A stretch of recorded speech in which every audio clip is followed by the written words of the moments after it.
आज के इस वीडियो लेक्चर में हम बात करेंगे जो दिल्ली यूनिवर्सिटी का पेंशन का केस है, और हमारे साथ हैं एडवोकेट डॉक्टर अमरनाथ गुप्ता, जिन्होंने इस केस में काफी एक अहम रोल अदा किया है। ये केस बेसिकली है क्या और कैसे शुरू हुआ?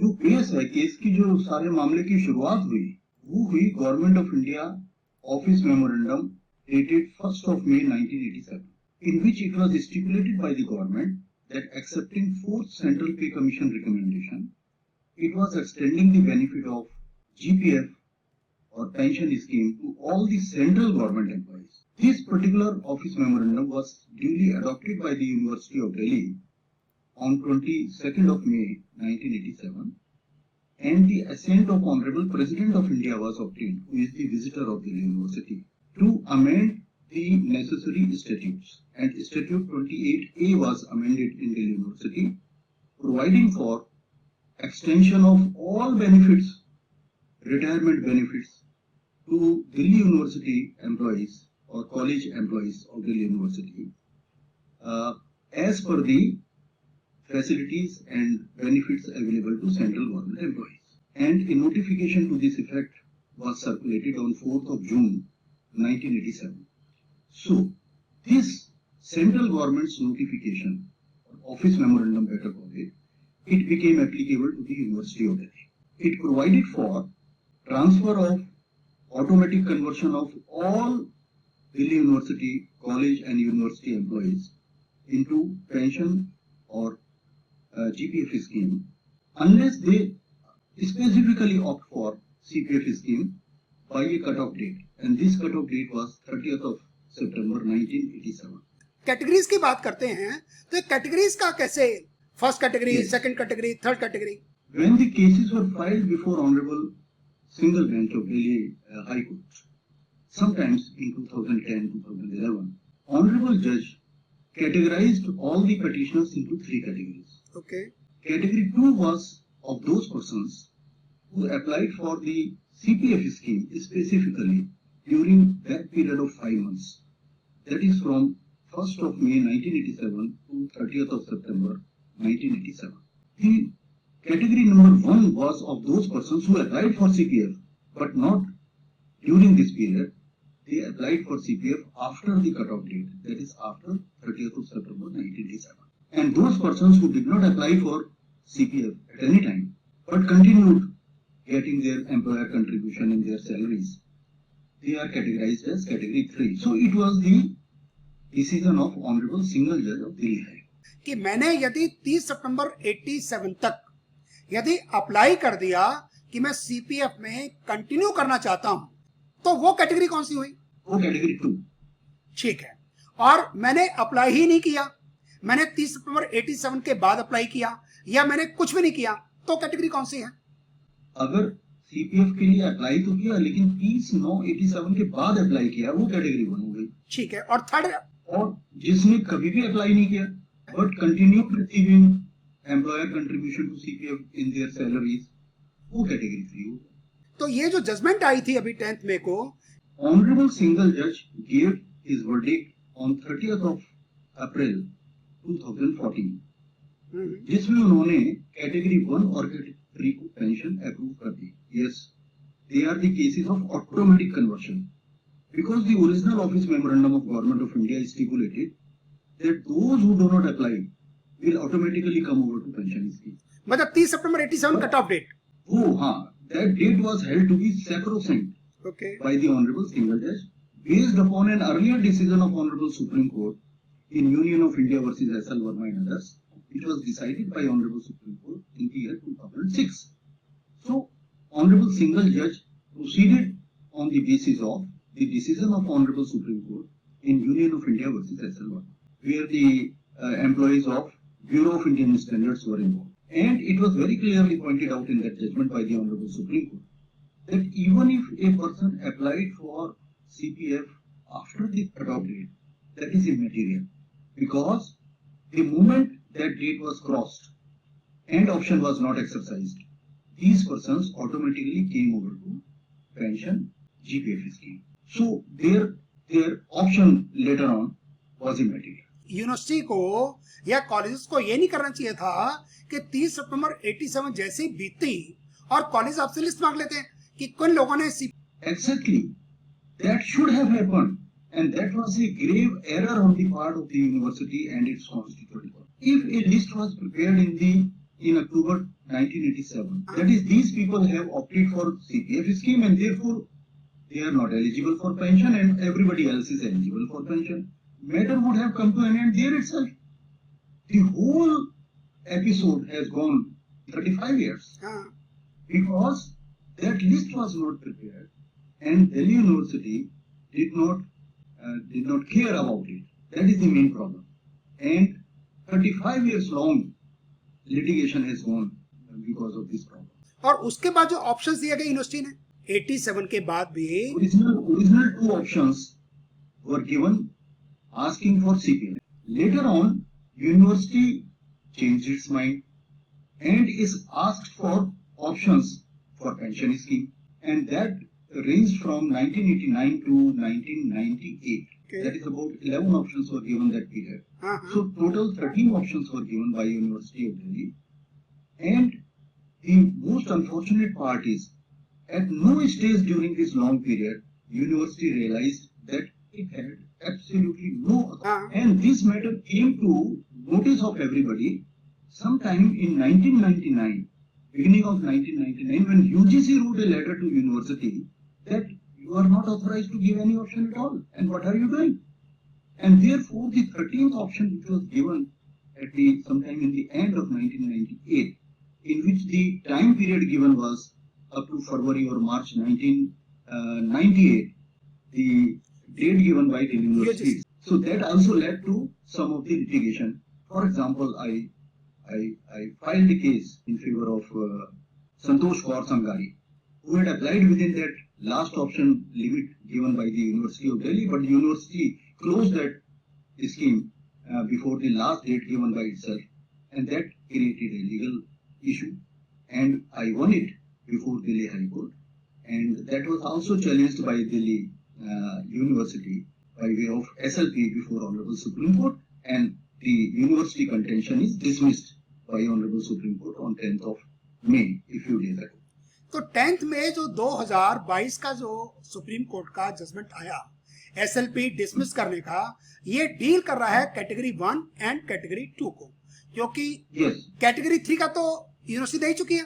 Because university did not file SLP against the division bench judgment which was in favor of all the three categories, but it did not file SLP against category 3, and therefore only two SLPs were filed by University of Delhi, that is against category 1 and against category 2, and that were against challenging the decision of division bench of Honorable Delhi High Court, and both these petitions are dismissed. तो 10th मई 2022 को जो decision आया है वो category 1 और category 2 दोनों के लिए सिचुएशन क्लियर हो गई है कि उनको पेंशन मिलने का एंटाइटलमेंट है. As far as category 1 is concerned, Honorable Supreme Court followed its earlier decision in Union of India versus S.L. Verma, which was given in 2006, where it was very clearly indicated that 30th of September 1987 was sacrosanct, it was the final date, it was never revised by the Government of India. And therefore, all those persons who did not apply for CPF by 30th of September 1987 automatically came over to pension scheme. So, the challenge in category 1 to the division bench judgment was dismissed. But as far as category 2 is concerned, Honorable Supreme Court considered various aspects, including the judgment of Honorable Delhi High Court Division Bench, which pointed out that in several other institutions like Department of Atomic Energy, like ITIs, like insurance companies, the government had given option up to 2003, but it was refused to Delhi University. And secondly, Honorable Supreme Court pointed out that you cannot discriminate between persons who are discharging same functions and responsibilities.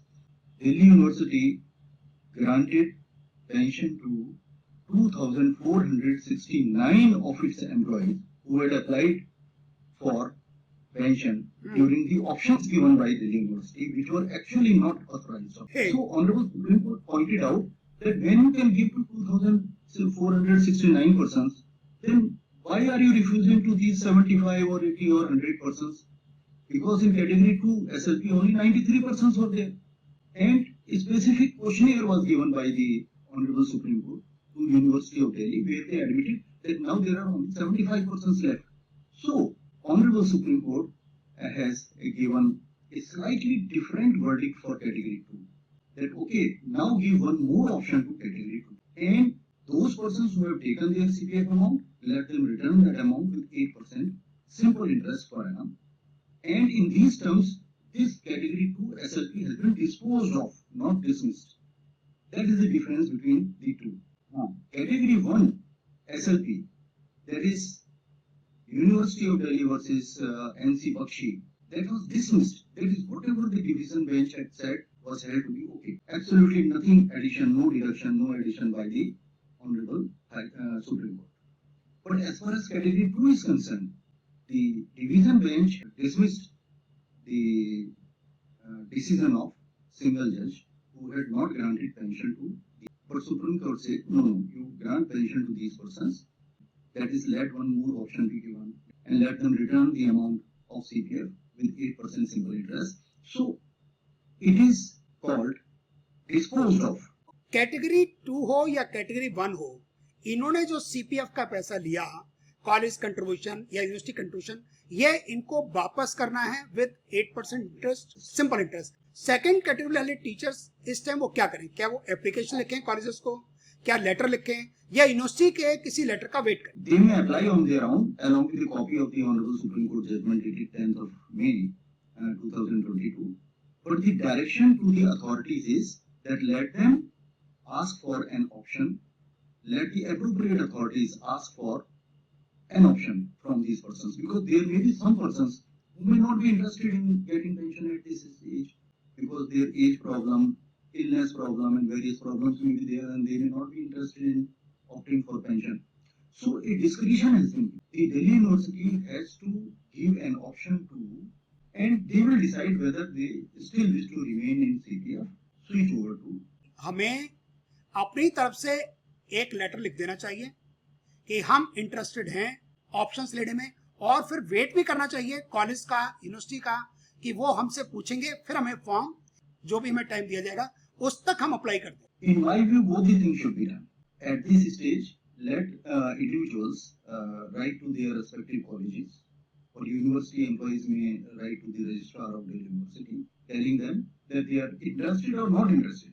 In either way, they can inform the university or college. And then, let us say within a few days, within a week or university will definitely circulate as per the direction of Honorable, asking the employees of category 2 to give their specific option, whether they would like to go for pension scheme or they would like to remain in the CPF scheme. This sort of discretion is not given to category 1 persons, because the decision of the Honorable Supreme Court in Union of India versus S.L. Verma in 2000, as well as the division bench, which was decided, this judgment was given on 24th of August 2016, and the Supreme Court, all of them decided that category 1 people had automatically come over to pension scheme on 1st October 1987 and noted with retrospective effect, with effect from 1/1/1986, and they cannot go back to CPF scheme because there is no provision for a pension eligible employee to go back to CPF. Mistakes. I have got certain cases where later on they shifted the employees of pension scheme to CPF scheme, which is totally illegal. अब हमें category 1 हो या category 2 हो, हमें दोनों categories को pension मिलने की पॉसिबिलिटी 100%। तो गुप्ता जी, आप अभी यूके में हैं, आपका एक्सपेक्टेड इंडिया में कब है? Most probably I'll come back to India on 1st of June. क्योंकि लोग आपके आने का बेसब्री से इंतजार कर रहे हैं कि गुप्ता जी कब आएंगे और हमारे केस को कब और पहिए लगाएंगे। और अगले एपिसोड में हम बात करेंगे कि पेंशन का कैलकुलेशन कैसे होगा, लास्ट ड्रॉन सैलरी पर कैसे हम कैलकुलेट करते हैं, पेंशन कैसे कैलकुलेट होती है, फैमिली पेंशन का किस तरह से कैलकुलेशन होता है और कम्यूटेशन हम कराएंगे या ना करवाएं, नेक्स्ट एपिसोड में हम ये डिस्कस करेंगे। Thank you very much Gupta ji.